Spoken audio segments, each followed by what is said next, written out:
Hey, I'm awake. Been watching videos, in addition to Council of Geek and his videos on Doctor Who, a series that I've only actually enjoyed one series of. Well, maybe more than one series. Well, I really enjoy the Eccleston one. That's the first one I read.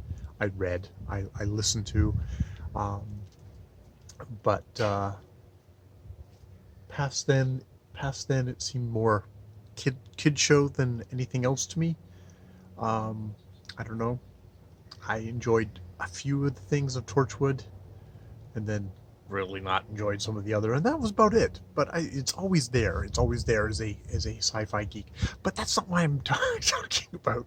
I wanted to talk about the Mayberry Book Club channel guy did a video called on on pleasure reading. On was it defensive pleasure reading or on pleasure reading? It was basically the idea that I think it's Jonathan is his name, talking about how um,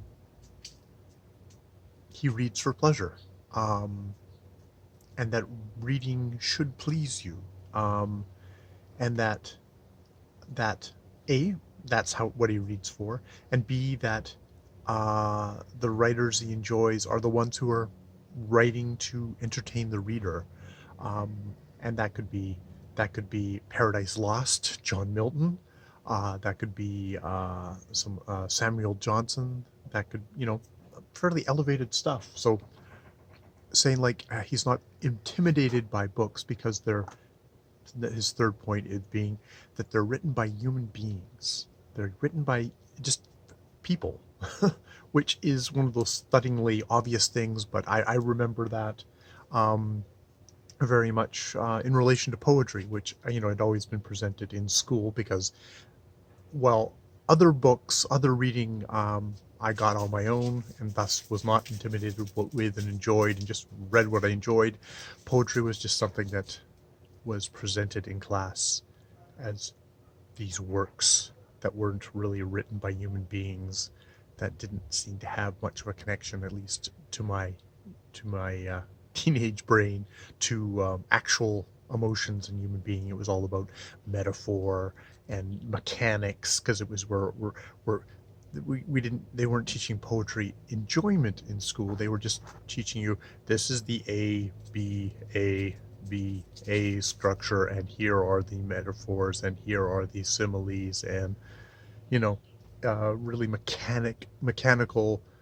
um there's that scene in it's a slightly satirical scene. It's something to set up set up Robin Williams in the Dead Poet Society, where it's like, oh, we could rate poems on a scale, you know, and things like that. And Robin Williams having the kids rip all that out. It's like, no, we're gonna actually have an experiential. We're just gonna experience this poetry. We're gonna get that savage yelp, which which I think is probably one of the greatness things of that movie, of that getting that kind of a teaching experience from a teacher, and Robin Williams able to actually kind of do that. So maybe this is in defense of the Dead Poet Society, with its dead frozen kids in it. I don't think they're frozen, but but the but yeah, that just that that that something about reading is about two human beings um, exchanging emotion, exchanging thought, exchanging humor, exchanging passion through the written word, the writer and the reader. And it's just like it's a one-to-one relationship, uh, and how vital that is, and how energizing that is, and how that is what I come to. That is what I come to every time I open a book. Sometimes it's light entertainment. Christopher Moore. It wasn't like Shakespeare for Squirrels. It's like that wasn't a great book, but it was like it was an amusing book. It was like it was like a fun companion with dirty jokes. It's like that's sometimes that is enough, and sometimes that's what I need. People talk about, oh, I don't want to waste my time. I've only got a certain number of books in my life. It's like, that's true, but you also need to have a variety of books in your life, and a variety of levels. And yeah, so I don't regret my Shakespeare for Squirrels, such a silly book. I won't regret my next Edgar Rice Burroughs, hopefully. Didn't regret Thuvia Maid of Mars. Um, but I also enjoy Hilary Mantel. I hear and Mirror in the Light. I enjoyed Washington Black, S.A. Dugan. You know, it's like these are all really the pleasures of reading. The pleasures of reading, and it's nice to get to watch a video by somebody talking about their pleasures of reading, and how what that unlocks in me as well. And maybe just also thinking about, you know, when you encounter a reader where it's just an author where, you know what, there's no pleasure there on an intellectual, emotional, whatever level, and you feel like, and he talked about authors that he felt like were talking down to you, or lecturing at you, or being maybe purposely trying to bore you, purposely trying to get you. I don't know. I mean, there's something to be said for challenging a reader, which might be slightly unpleasant at first. So there is something, you kind of have to kind of balance that out. There's some books that have been a real slog at the beginning, but that's more of a slog because I've had to reprogram my brain. But once I've done that, it's been so rewarding. Otherwise, those are tough books, and you know, they're not liable to be the most popular books because a lot of people will just bounce off the first bit and that's it.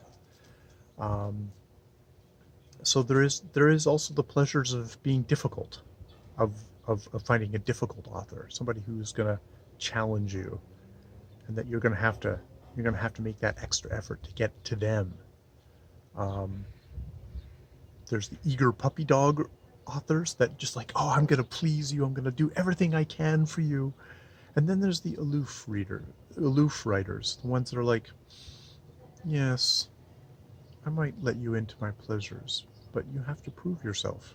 Let's see if how smart you are, or how intuitive you are. Um, Someone, you might even say that about some poetry, is that it doesn't. Um, some of the some poetry I've read doesn't immediately open itself up to the reader, though I think the best authors are the ones that can have a certain pleasure here to kind of keep you around, that you keep around, and then you go, oh my god, there's all this other stuff, and there's that just joy of discovery. And it's a delicate balance, and you obviously have to be a really great writer to be able to pull off that. I'm gonna I'm gonna keep you around, but there's so much more that you're gonna discover in my work. Um, and you know, sometimes those authors have to wait around a long time for the right reader to come along to go, hey, did everybody else notice this, this, and this? And people go, oh my, and that allows other readers to come into a work. Think about someone like Samuel Johnson it's like one of the great critics, and it's like sometimes that's like, that's what you need, is you need great readers to help other readers, boost other readers up to be able to get into works. Um,